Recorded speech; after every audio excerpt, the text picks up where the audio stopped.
할렐루야. 하나님께 영광 돌립니다. 여러분 모두를 축복합니다. 여호와는 나의 목자시 내가 부족함이 없습니다. 고백하는 하루 되시길 축원드립니다.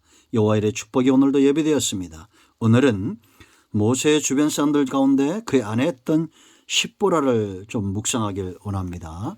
우리 한번 기도하겠습니다.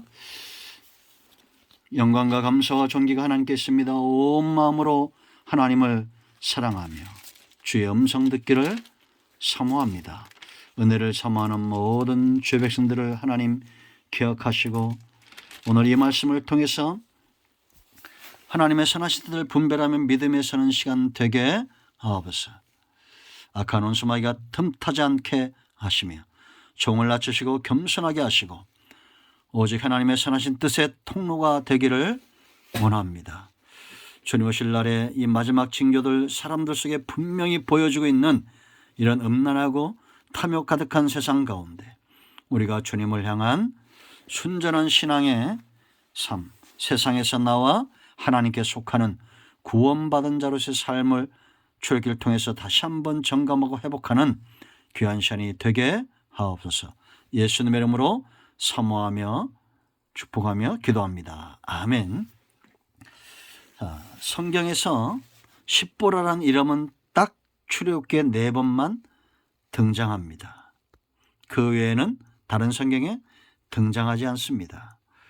그런데도 여러분 우리가 이 여인의 삶을 주목할 필요가 있습니다.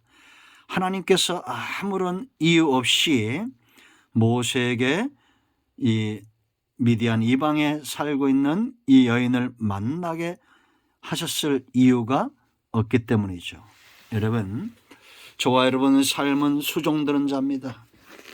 하나님의 일에 수종드는 자들, 하나님의 사역을 감당해야 되고 하나님의 선하신 뜻을 우리가 분별하고 이 세대 가운데 하나님의 뜻을 이루어가는 이것이 가장 복된 삶인 것을 알고 행하는 자들이 바로 저와 여러분 아닙니까?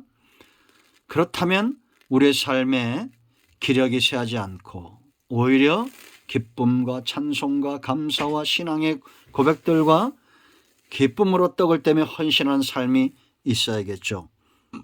그래서 우리가 18장을 통해서 이 모세를 이렇게 인도하신 하나님과 그 주변 사람들을 우리가 살펴보고 있습니다. 십보라에 대한 기록을 보면 이 여인이 어떤 존재인가를 우리가 알 수 있어요. 먼저 출애굽기 2장에서 그가 등장을 하죠. 모세와 첫 대면입니다. 그리고 그 모세의 아내가 됩니다. 그의 아버지의 말에 순종하여 모세의 아내가 되죠.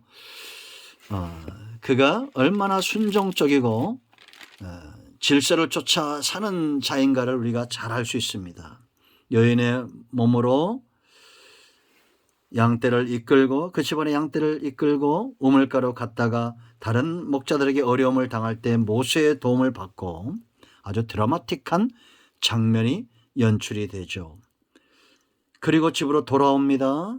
그때 이드로가 모세에 대해서 알게 되고 그를 맺어줍니다. 처음 보는 남자와 아버지의 소개를 통해서 맺어지는 이런 걸 우리가 보게 되죠. 이 여인이 부모에게 순종하는 여인이었다는 것을 우리가 알 수 있습니다. 여러분, 성경은 이러한 질서들을 무시하지 않습니다.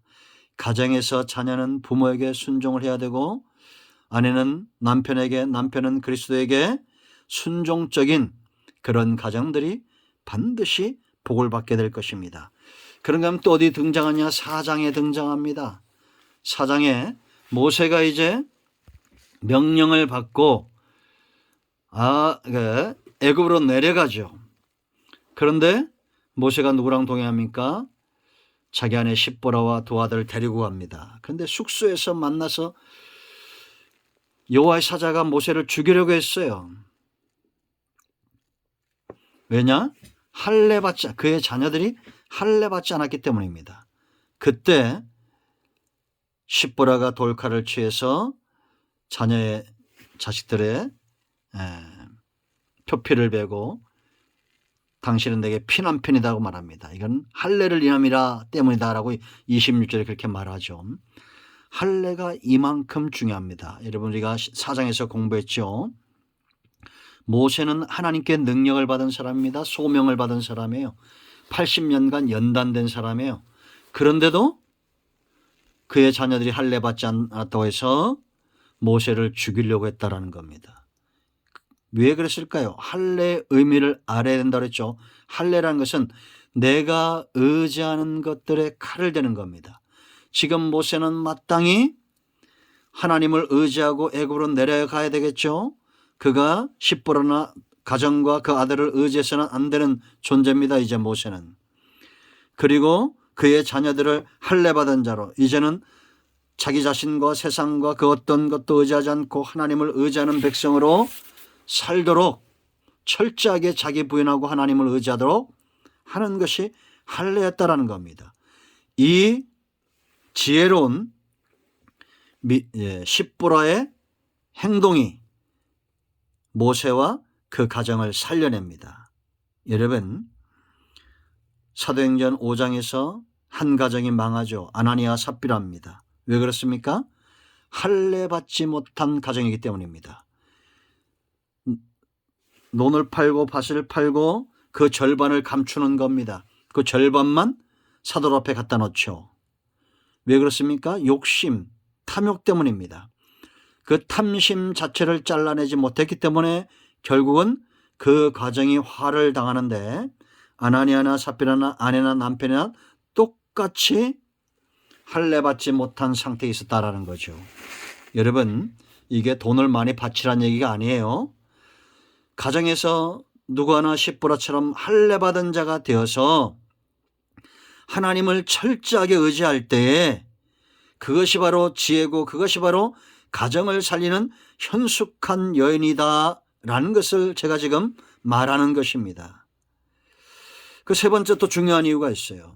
모세를 항상 앞세우죠. 그의 이름은 더 이상 등장하지 않습니다. 왜 그렇습니까? 모세가 존귀하고 남편이라서가 아니라 하나님의 일에 먼저 부르심을 받고 소명을 받고 달란트와 은사가 주어졌기 때문에 그것을 귀하게 여기는 겁니다. 아멘. 그러니까 여러분 저와 여러분은 이런 마음과 이런 시각이 필요한 거예요. 교회는 이 목사가 무슨 힘이 있습니까? 똑같은 사람입니다. 그러나 하나님께 부름받음이 귀한 것이고 주어진 달란트와 은사가 귀한 겁니다. 저도 아직 많이 부족하지만 제가 제 설교를 준비하거나 할 때 깜짝깜짝 놀랄 때가 있어요. 아, 이것은 나의 생각이 아니라 분명히 하나님이 이 말씀을 내게 주시는구나. 이걸 깨달을 때가 있습니다. 그거는 내 속에 있는 하나님의 능력이죠. 그런 것들을 귀하게 여기라는 겁니다. 그래서 모세를 앞세우는 거예요. 이 후로 이 십보라가 모세의 삶 가운데 앞선 적이 있습니까? 없습니다. 그가 치고 나오거나 한 적이 없어요. 항상 하나님이 쓰시는 사람, 자기 남편이기 전에 하나님이 쓰시는 사람을 먼저 존대하고 앞세웠다라는 겁니다. 근데 성경에 보면 브리스길라와 아굴라 같은 사람들이 있죠. 여기는 아내가 더 은사가 있었어요. 그러니까 항상 아굴라가 뒤에 등장을 합니다. 브리스길라와 아굴라. 여러분 교회는 하나님이 주신 이 질서가 귀하고 하나님이 주신 달란트와 은사가 귀합니다. 이런 것이 잘 사용되어질 때 그러한 교회가 강한 교회고 그런 가정이 행복한 가정이 되는 겁니다. 여러분 50만 평 땅을 갖고 있는 사람이 한쪽에 포크레인을 잔뜩 쌓아놓고 쓰지 않고 삽질만 한다고 생각해 보세요. 그 땅이 오히려 그 사람에게 짐이 될 겁니다. 그렇지 않습니까? 가서 육체의 노동으로 삽질한다고 생각하면 얼마나 힘들겠어요. 그러나 여러분 포크레인 기사를 쓰고 또 다른 장비들을 쓰는 기사들이 있으면 그들 쓰고 하면 얼마나 좋습니까?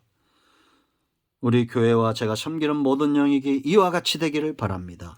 은사와 달란트를 앞세울 줄 알았던 뒤에서 이름 없이 빚도 없이 섬겼던 그런 여인 감히 그렇게 말할 수 있습니다. 왜냐? 십보라로 인해서 화근이 일어나지 않았다는 거예요. 이 가정에.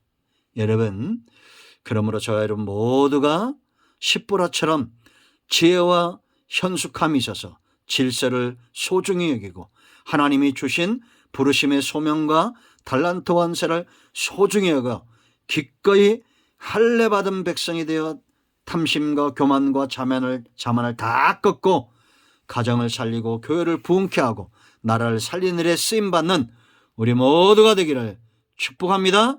이 시대의 모든 십보라들을 응원합니다. 아멘. 기도합니다. 예수 그리스도의 이름을 의지하여 기도합니다. 하나님, 우리 가운데 병든 자, 마음이 상한 자 치유하시고 회복시키시고 주의 일에 수종드는 일에 쓰임받는 하나님의 자녀들 다 되게 하여 주시기를 원합니다. 온 마음으로 하나님을 사랑하며 주의 일에 수종들기를 기뻐하는 모든 주의 백성들을 주의 이름으로 축복합니다. 치유하시고 회복시켜 주시옵소서. 예수님 이름으로 사모하며 축복하며 취하며 기도합니다. 아멘. 할렐루야. 여러분 모두를 축복합니다. 아멘.